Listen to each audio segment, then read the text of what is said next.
অত্যন্ত দুঃখের সাথে জানাতে হচ্ছে আমার ইউটিউব চ্যানেলে একটা কন্টেন্টের আজকে সকালে উঠে দেখি একটা মেইল আসছে যেটা একটা কপিরাইট স্ট্রাইক পড়েছে। সো বিষয়টি আসলে সকাল সকাল খুবই দুঃখের, কিন্তু আমি অবাক হয়েছি যেই কন্টেন্টে কপিরাইট স্ট্রাইক পড়েছে এটা আসলে কপিরাইট স্ট্রাইক পড়ার মতো পজিশনে না, কেননা যেটা স্ট্রাইক পড়েছে সেটা হচ্ছে বিকাশ থেকে আমাকে স্ট্রাইকটা দিয়েছে। সো বেশ কিছুদিন আগে আমি পেওনিয়ার থেকে কিভাবে বিকাশে ফান্ড ট্রান্সফার করতে হয়, যেহেতু 10 ফেব্রুয়ারি পেওনিয়ার থেকে ফান্ড ট্রান্সফার কিভাবে বিকাশে করতে হয় তারা এটা লঞ্চ করেছে, এবং পরপরই আমি এটা নিয়ে একটা প্রমোশনাল ভিডিওর মতো করে আমি আসলে একটা ভিডিও বানিয়েছিলাম। আমি জানি না এখানে আসলে কপিরাইট দেওয়ার মতো কি, আমি আমার নিজের বিকাশ অ্যাকাউন্ট থেকে আমি ভিডিওটি করেছিলাম, প্রসিডিউরটা আমি দেখিয়ে দিয়েছিলাম। জানি না কি কারণে তারা আসলে আমার স্পেসিফিক এই ভিডিওটার উপর কপিরাইট স্ট্রাইক দিয়েছে। সো যাই হোক, এখন আমি এই ভিডিওটির মাধ্যমে জাস্ট দেখাবো যে এই স্ট্রাইক যে পড়েছে আমার এখানে দুইটা অপশন রয়েছে। এক হচ্ছে যে আমি তাদের কাছে আপিল করতে পারি যে তারা এই যে স্ট্রাইকটা দিয়েছে সেটা ভুলবশত দিয়েছে, দেওয়া উচিত হয়নি, আমার লিগ্যালিটি দিয়ে আমি তাদের কাছে আপিল করতে পারি। এতে করে হয়তো যেটা হতে পারে, যদি সব যথাযথভাবে ঠিক থাকে তাহলে হয়তো স্ট্রাইকটা তুলে নিতে পারে তারা, বা তাদের সাথে আমি যোগাযোগ করতে পারি সরাসরি। আর অন্যত্র যেটা রয়েছে, আমার এই স্ট্রাইকটা 90 দিন পর্যন্ত, অর্থাৎ আজকে থেকে আগামী 90 দিন পর্যন্ত স্ট্রাইকটা থাকবে, এরপরে অটোমেটিক সেটা স্ট্রাইকটা উঠে যাবে। তো এই 90 দিনের ভিতরে যদি আমি পরপর 3টা স্ট্রাইক আমার পড়ে যায় আমার এই অ্যাকাউন্টের উপর, তাহলে কিন্তু আমার এই ইউটিউব চ্যানেলটা বা অ্যাকাউন্টটা ডিসেবল হয়ে যাবে। সো পরপর 3টা স্ট্রাইক পড়া যাবে না। সো আমি যেটা চাচ্ছিলাম যে তাদের সাথে সরাসরি যোগাযোগ করাও তো এই মুহূর্তে সম্ভব না। আর তারা কি কারণে দিয়েছে, ধরুন কোনো কারণে আমি আপিল করলাম, আপিলটা যদি নিষ্পত্তি না হয়, দেখা যাচ্ছে কোনো কারণে আমার আপিলটা যদি তারা ডিনাই করে, সেক্ষেত্রে আবার চ্যানেলের জন্য একটা ঝুঁকি হয়ে যেতে পারে। সো এই হচ্ছে আমার ভিডিও কন্টেন্টটা, এই যে বিকাশ থেকে তারা মূলত স্ট্রাইক দিয়েছে আজকে। সো আমি এই জায়গা থেকে কিছু করবো না, আমি ভাবতেছি যে যাকে স্ট্রাইক পড়ে আছে সমস্যা নেই, পড়ে থাক। আমি কপিরাইট স্কুলের যেটা রয়েছে এখানে গিয়ে আমি 4টা কোশ্চেনের আনসার দেবো, তাদের অধীনে থাকবো, এবং 90 দিন পরে স্ট্রাইকটা অটোমেটিক উঠে যাবে। তবে আমাকে সতর্ক থাকতে হবে এই 90 দিন যেন কোনো অবস্থাতে কোনো ধরনের কপিরাইট স্ট্রাইক না পড়ে। সো এখন যেটা করব, আমি আপিল না করেই আমার কপিরাইট স্ট্রাইকটা তুলে নেওয়ার জন্য আগামী কপিরাইট স্কুলের আন্ডারে আমি চলে যাওয়ার পর যেটা হবে, আমি তাদের কিছু কোশ্চেনের আনসার দিব, আনসার দিয়ে রাখবো। দেন পরবর্তীতে আমি যথাযথ ভিডিও কন্টেন্ট আপলোড করতে পারবো, কোনো সমস্যা নেই। 90 দিন পর অটোমেটিক কপিরাইট স্ট্রাইকটা চলে যাবে। তবে আবারও বলছি যে 90 দিনের ভিতরে কোনো অবস্থাতে আর একটি স্ট্রাইক নেওয়া যাবে না, কারণ পরপর 3টা স্ট্রাইক যদি আপনি পড়ে যান 90 দিনের ভিতরে, তাহলে কিন্তু আপনার চ্যানেলটি বাদ হয়ে যাবে।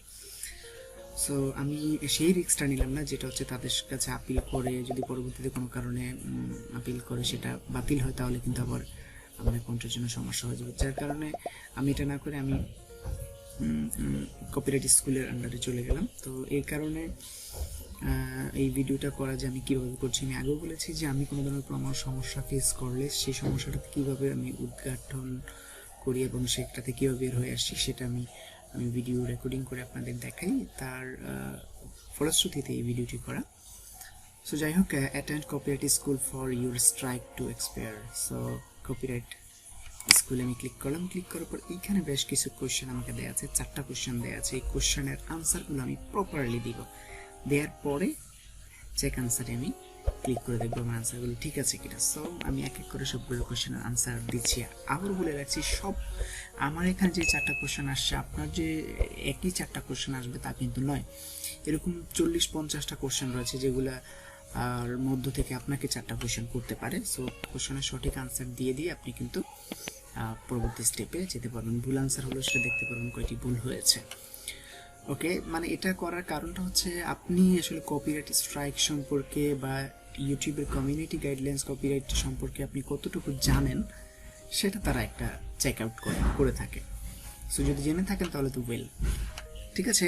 এগুলো আপনি আশা করি আপনি ইংলিশে আমার থেকে অনেক ভালো, আমি আসলে ইংলিশ অত বেশি ভালো নয়, তো আমি তারপর চেষ্টা করবো এগুলো পড়ে যথাযথ আনসার দিয়ে পরবর্তী স্টেপে যাওয়ার জন্য। সো প্রথম কোয়েশ্চেন বলছে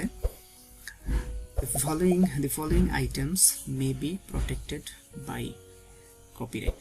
তো এটা কি মিউজিক্যাল ওয়ার্ক, ভিডিওস, ফটোগ্রাফস, আমি মনে করি সবগুলোই আসলে কপিরাইট আইটেম সবকটিই হতে পারে, ঠিক আছে। তো এখানে আমি আনসার দিব কি অল অফ অ্যাবভ। তারপর বলছে copyright infringement can result in, এখানে মনিটারি ড্যামেজড ফাইনস হতে পারে, এটাও হতে পারে, লিগ্যাল ফিস হতে পারে, okay, termination of YouTube channel, YouTube account, তিনটাই আসলে হতে পারে। তাহলে এটা আমি দিতে পারি অ্যাবভ, অল অফ অ্যাবভ এটা দিতে পারি, ওকে। তারপর 3 নম্বর কোয়েশ্চেন বলছে the following items is protected by copyright. বলছে নিম্নলিখিত কোনটি হচ্ছে আমার কপিরাইটের দ্বারা সুরক্ষিত, মানে কপিরাইট ফ্রি যেটা বলি, মানে সবচেয়ে সুরক্ষিত কি your name, your original idea, your original YouTube video, your cut. অবশ্যই ইউর অরিজিনাল ইউটিউব ভিডিও হবে, কারণ আমার অরিজিনাল ইউটিউব ভিডিওগুলো যদি হয় তাহলে আসলে কপিরাইট থেকে আমি মনে করি সুরক্ষা থাকবে। 4 নম্বর কোয়েশ্চেন বল anyone can issue a copyright claim on behalf of someone else. বলছে যে কেউ চাইলে অন্য কারো হয়ে কপিরাইট দাবি করতে পারে না। আসলে অন্য কারো জিনিস, কেউ ধরেন আমার ভিডিওটা অন্য কেউ ইউজ করতেছে, তাই চাইলে কিন্তু তৃতীয় কেউ চাইলে সেটা কপিরাইট দাবি করতে পারবে না। আমারটা আমি কিন্তু চাইলে কপিরাইট দাবি করতে পারবো, সুতরাং এটা ভুল, ওকে, ফলস। যদি সবকটি ঠিক থাকে আনসার, তাহলে আমি পরবর্তী চেক আনসারে চলে যাবো। আবার বলে নিচ্ছি, আপনি প্রপারলি বুঝে আনসার করবেন। তাছাড়াও আপনি চাইলে এগুলো যদি না বুঝে থাকেন তাহলে আপনি ট্রান্সলেট করেও আপনি আনসারগুলো দিতে পারেন। এছাড়াও অনেক জায়গায় কিন্তু এগুলোর আনসার আপনি চাইলে গুগল থেকে কালেক্ট করে নিয়ে নিতে পারেন, ঠিক আছে। আসলে এটা বলা উচিত না, তারপরে বলে নিলাম, আপনাকে কপিরাইট সম্পর্কে বিস্তারিত জ্ঞান থাকতে হবে, ওকে। চেক আনসার আমি ক্লিক করলাম, ক্লিক করার পর দেখি সবকটি আনসার আমার ঠিক আছে কিনা। প্রথমটা আনসার কারেক্ট হয়েছে, দ্বিতীয়টা আনসারও কারেক্ট হয়েছে, তৃতীয়টা আনসারও কারেক্ট হয়েছে এবং চতুর্থটা আনসারও কারেক্ট হয়ে গেছে। সো আমার 4টা আনসারই কারেক্ট হয়েছে এবং বলেছি you successful complete copyright school. আমার যদি এখানে 4টার আনসার যদি ঠিক না হতো তাহলে কিন্তু আমাকে পরবর্তীতে স্টেপে যেতে দিত না, বা your successful complete copyright school হতে দিত না। কেননা দ্যাট মিনস আমি কপিরাইট স্কুলের আওতায় থাকা মানে আমি কপিরাইট সম্পর্কে জানা, বোঝা, পড়া, ঠিক আছে। সুতরাং আমি এগুলো আনসার দিয়েছি মানে কপিরাইট সম্পর্কে আমি জেনেছি, পড়েছি, জেনেছি, বুঝেছি, রাইট। সো আমি এর পরবর্তীতে ডানে ক্লিক করবো, ওকে, ডানে ক্লিক করলাম। আমাকে বলছে যে এটা স্ট্রাইকটা যেহেতু 3 মাসের জন্য হয়, তাহলে আগামী মে মাসের 22 তারিখ আমার স্ট্রাইকটা একটা কি বলে নিষ্পত্তি হবে। সো আমি সে পর্যন্ত আমি চেষ্টা করব কোনো ধরনের অন্য কোনো স্ট্রাইক যাতে আমার অ্যাকাউন্টে না পড়ে, আমাকে সেই পর্যন্ত অপেক্ষা করতে হবে।